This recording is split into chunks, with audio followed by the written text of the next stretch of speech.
An absolutely bonkers game of football there, 4-4 against Hemel Hempstead. What was your assessment of this afternoon? I think the worst player on the park was the referee. It's as simple as that.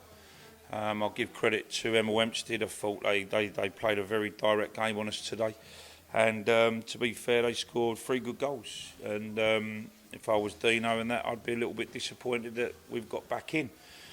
We made the substitutions at 3-0 and they worked, and we got the goals, and we scored 4 goals in a space of 15-20 minutes. And you know, we're one decision away from the sending off of winning the game, and we're one decision away from the penalty that never was from winning the game. And I'm sorry, but I just thought the officials and mainly the referee was awful, and I see it too often, and today just typified a real terrible. You can tell by the crowd, it was some of the things, like, they just weren't, like, I'm flabbergasted. I am flabbergasted, and you know, I've got to be honest, I'm not one of these people that wants to sit here running down the officials, but I think the actual officials this year have been very poor. But today I think just typified that. I mean, I've got to take my hat off to my players. I thought at 3-0 down, we probably looked like we was dead and buried. I think that's what we got here at the club. I thought we was outstanding to come back and put us in there. And then, you know, he's give a penalty at the end, like, and everybody says Luke Daly won the ball absolutely clear.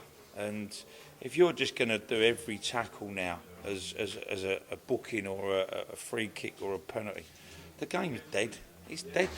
Because, I mean, I was driving here today and I basically heard that Spurs had 4 players booked, and they're saying there's none of it. It's just a joke. It's a cancer in the game. It's a cancer in the game. There's too many decisions that are just really, they're not good enough. They're not good enough for this level.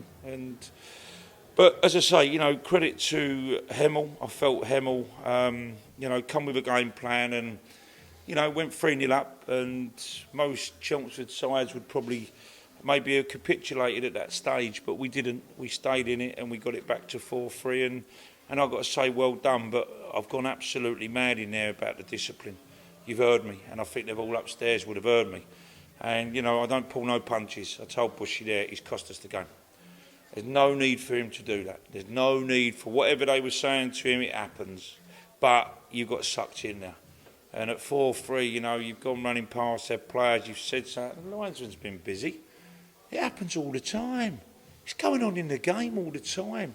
But the linesman, when we was asking him about decisions that was going on in the park, his attitude was, well, yeah, I think you're right, but no influence.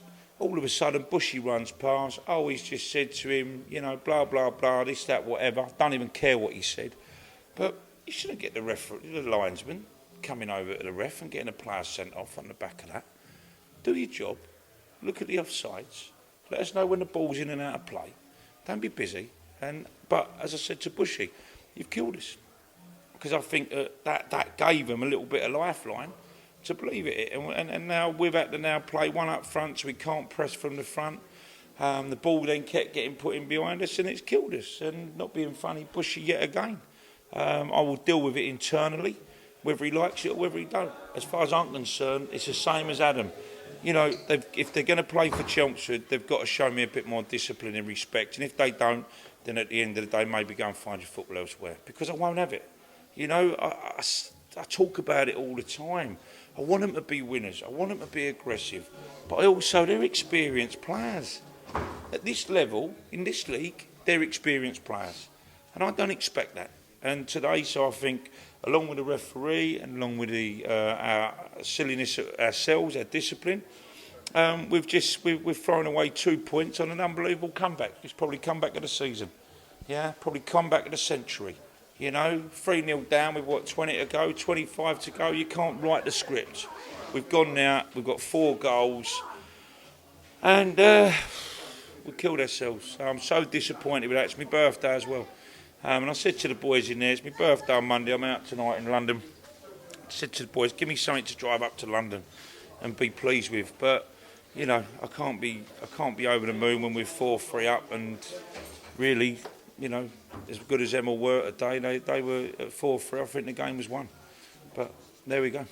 It was good character though from your side to be 3-0 down to then come back to 4-3. It showed last week when we get motoring that we are almost unstoppable. Yeah, I mean, listen, as the guy just said there, yeah, they should have won the game at 3-0. I mean, that's criminal. But bottom line is, credit to Chelmsford, we kept at it, we kept going, and we scored four good goals. So, football's 90-odd minutes. It's not for 60 minutes. It's 90-odd minutes, and we deserve to come back in the game because we were clinical and we got the chances. And then all of a sudden, as I say, the biggest player today is a man in the referee's room. And as I just said to my players, if you're a bit of a target, you're a bit of a thing, I could get sent off every week, easy. But I have to sort of learn, when I've said me bit and when I need to, take the pressure off. And that to me today, they've let the referee sort of basically, be the best man, and he had the final say.